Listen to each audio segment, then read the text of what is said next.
Been a while. Welcome back to just a walkthrough video. It's been a while that I've done this, and yeah, cause I got a lot of project going on. So, and the fact that my phone is lagging and stuff like that, it's part of the reason why I'm not doing a low video like before anymore.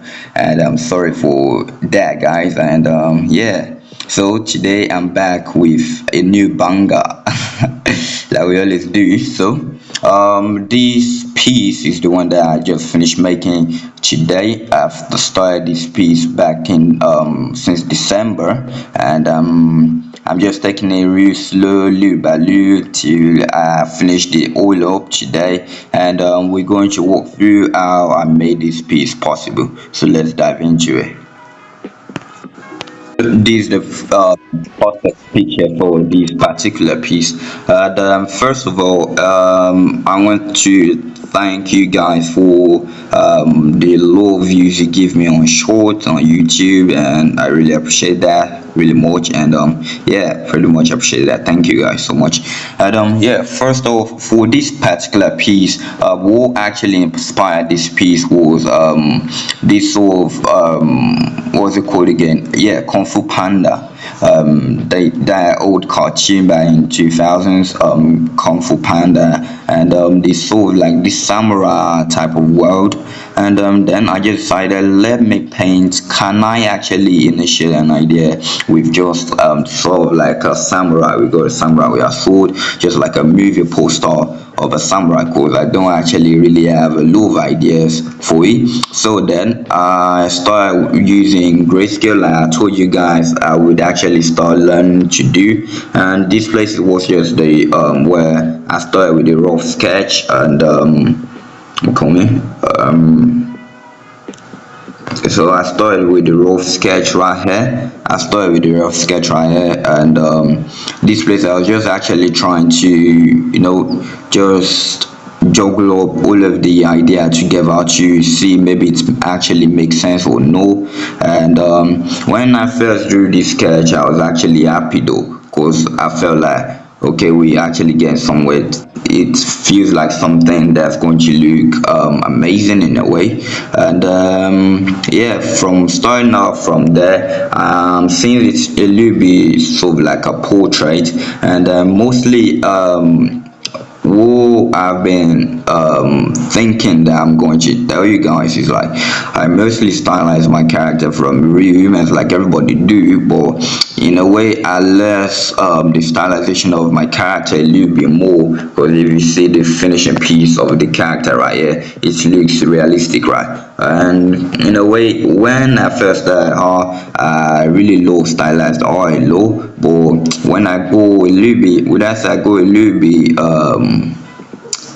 is it too professional or uncomfortable with my character looking too stylized, then just start moving towards much more of realistic features and stuff like that. And so I just measured our face correctly, like we always do when it comes to portraits. And from there I moved on to rendering the character in grayscale. So for me, rendering this character in grayscale is a little bit tough and a little bit simple in a way, because grayscale, it helps me block out values and understand where the light is coming from. And since I'm playing a lot of games right now, and I'm searching about how how these sort of animators or graphic visual artists, how they actually create what's it called again, how they actually create game. So in a way, I just wanted this character to look like this whole like game concept art character. And I made the grayscale look a little bit like those rendering from CGI kind of game. And yeah, moving from there, it actually made the piece quite a lot easier for me to do than just going straight to adding colors to everything, because right here I didn't actually know how to quite put all of the colors and everything together. I didn't know what color to use, but I was just like, let's just go with the flow of a samurai with black and blue sort of thing. Because there was one time back in 2024 when I first started out painting 3D and painting semi-realistic art, yeah. So back then I made this whole samurai girl character standing in the pose like this. She's got a sword leaning like this, and her head is mostly going across like this. So in that particular piece I used this sort of like a blue sort of lightning, because my favorite color is blue. I use like a blue lightning from the back of the character, so it shines upon the character, because blue lightning signals this sort of like cinematic tension, cinematic world building. And blue lightning is actually really good, like blue moon cast lightning, or blue sky, or you go this sort of like lightning from a show or something like that. So blue lightning is actually a great color to when you actually want to do something like a cinematic scene. But when you're doing a cinematic scene that signature sort of like action or somewhere dangerous, red lightning is one of the best things to use. And also I'm just starting out using red lightning because I'm not really good in using that though. If you guys can remember the piece that I made, I think I released that piece this year, but I made it last year December, and it was about an angel just looking at this sort of like fireworks in the new year, and I used a little bit of a red lightning for that piece, but it wasn't actually really quite great low like that because I didn't really know how to use it though.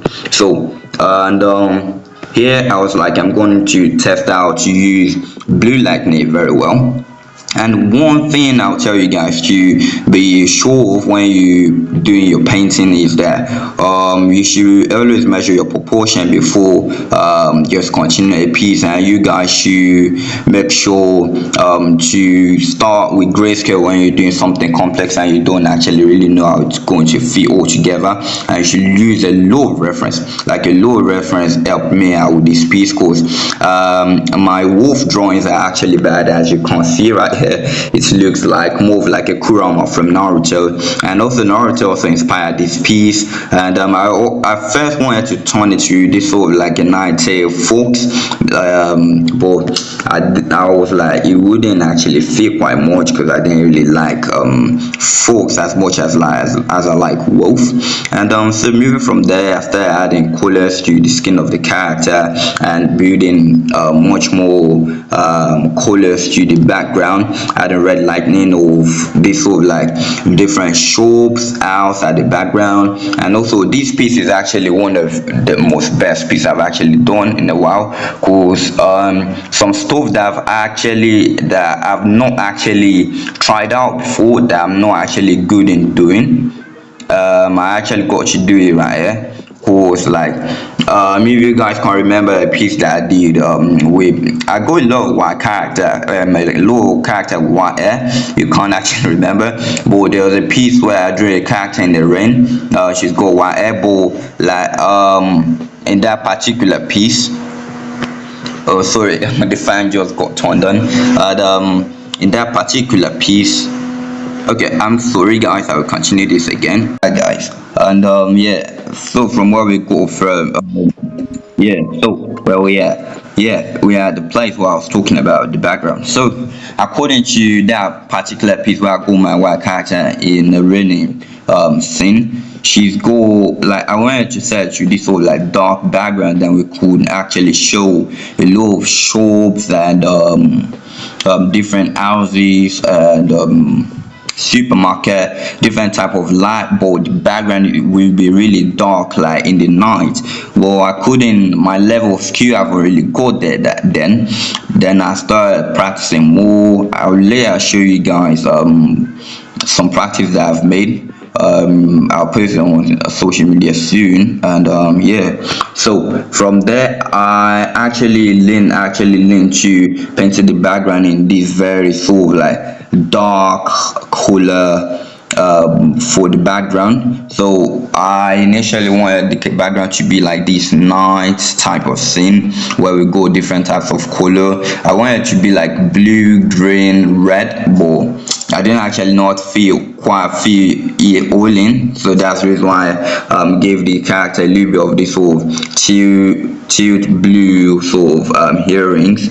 And moving from there, I started to give the wolf a little bit of much more rendering. As you can see here, I started to render the wolf a little bit. And for people who are going to ask what brushes do I use for the rendering of the skin of the character, you can actually just download the texture skin texture brush on Chrome or Google. You can just Google it up and they're going to give you type of brushes you're looking for. And I always use this sort of brush for pores on the character's skin. And I always use this brush called Pontesium when it comes to the texture skin of the character. Wait a minute. And yeah, before I use a brush that resembles the character's skin, so it gives it a little bit of this rough edges on the character's skin. But later I figure I could actually be using this sort of like noise brush, but this noise brush doesn't actually work in the way I want. I don't know why. Then I got to the point I started using a sort of like static airbrush. And this one is one of the best brushes you can use for pores on the character's body. There you use your eraser too, you start erasing the pores so it blends seamlessly with the character's skin texture. Then it looks realistic if you could actually learn to blend it well. And from there I start using a scatter brush. And this scatter brush is actually the one I'm using mostly right now, because it has this sort of like a little pores that looks much more realistic than all of those ones. And it's actually quite much more easier to use than the style brush.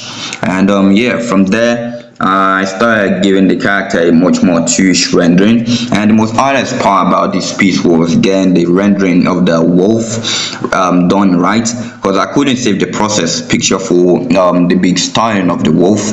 I'm so sorry for that. It was all because my phone, it started lagging. The more I'm creating much more complex scenes on my phone,